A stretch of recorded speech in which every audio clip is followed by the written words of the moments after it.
Tengku Razali tidak pasti sama ada tindakan Tun Dr. Mahathir itu ada kesan kepada parti, namun tidak menolak bekas Perdana Menteri itu ada pengaruh tersendiri. Untuk rekod, bukan Tun Dr. Mahathir sahaja Presiden UMNO yang keluar parti. 3 presiden sebelum ini pun pernah berbuat demikian. Allahyarham Datuk Onn Jaafar, Presiden pertama yang juga pengasas UMNO. Allahyarham Tunku Abdul Rahman Putra Al-Haj dan Allahyarham Tun Hussein Onn. Datuk Onn keluar UMNO selepas pendapatnya membuka keahlian UMNO kepada bukan Melayu dibantah. Tunku Abdul Rahman dan Tun Hussein pula keluar UMNO selepas melepaskan jawatan Presiden. Lagi reaksi pengumuman Tun Dr. Mahathir keluar UMNO seketika nanti.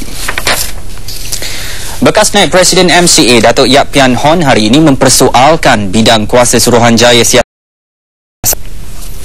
Saya terkejut besar, namun saya tidak akan letak jawatan. 2 jawapan itu menyusuri ketegasan Datuk Seri Abdullah berhubung tindakan dan tuntutan bos lamanya itu. Namun yang penting, semua 3.2 juta ahli UMNO pintanya bertenang dan terus setia dalam perjuangan parti. Saya terkejut dengar Tun tak jawatan, mau jadi ahli UMNO lagi dah. Tapi ya, bila saya fikir tu, saya ingat itulah dia dah fikir habis. Dan Tun ni bila dia kata dia nak buat sesuatu perkara, dia tak kisah dah apa orang nak katakan dia buatlah apa yang nak. Dan ketika ditanya adakah beliau akan memenuhi tuntutan Tun Dr. Mahathir, ini jawapannya. So you will not step down? There's no possibility of you stepping down. Why should I? I have work to do. Bagi Datuk Seri Abdullah, penting untuk setiap ahli UMNO kekal setia bagi meneruskan perjuangan yang diasaskan parti. Ini kerana parti itu telah berjasa besar kepada orang Melayu serta rakyat Malaysia secara keseluruhannya. Dan sebagai ahli serta pemimpin, beliau menegaskan akan terus setia kepada UMNO.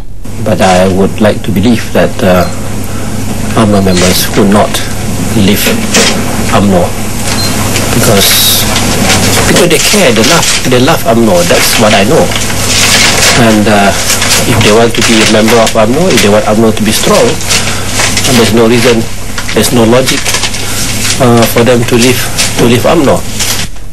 Menurutnya lagi, sebelum ini terdapat kecenderungan untuk ahli UMNO keluar parti bersama pemimpin kanan yang berbuat demikian. Namun, majoritinya ahli tetap bersama UMNO sehingga membolehkan parti itu bertahan sehingga kini. Datuk Seri Abdullah juga yakin tiada ahli parlimen dari UMNO yang akan keluar parti. Saya pula orang yang paling gembira apabila mendengar berita itu. Demikian kenyataan Menteri Besar Kelantan dan juga Musyidul Ampas Datuk Nik Abdul Aziz Nikmat. Saya di antara orang yang paling bahagia hari ini dengan Dr. Mahathir boleh memberi pasang kepada orang yang belum masuk UMNO lagi berhenti daripada UMNO kerana kusut. Dr. Mahathir orang terkenal antarabangsa, bangsa bersatu lah, semua orang kenal dia menjadi Perdana Menteri dan menteri yang bijak. Bagaimanapun beliau turut ditanya adakah PAS akan mempelawar Tun Mahathir menyertai PAS. Dia nak masuk parti PAS, saya setuju benar lah. Orang seperti dia yang berwibawa, yang punya fikiran tajam, kalau dia nak PAS, kita menumpang tua mana. Bagi ahli akademik, kemelut dalam UMNO diibarat semakin meruncing. Namun harus dilihat apakah tindakan Tun Dr. Mahathir itu didorongi faktor pribadi atau umum. Kemungkinannya pada pandangan saya beliau telah mengkali memberi pandangan dan pendapat untuk bagaimana menyelesaikan masalah-masalah UMNO selepas pilihan raya ke-12 baru ni.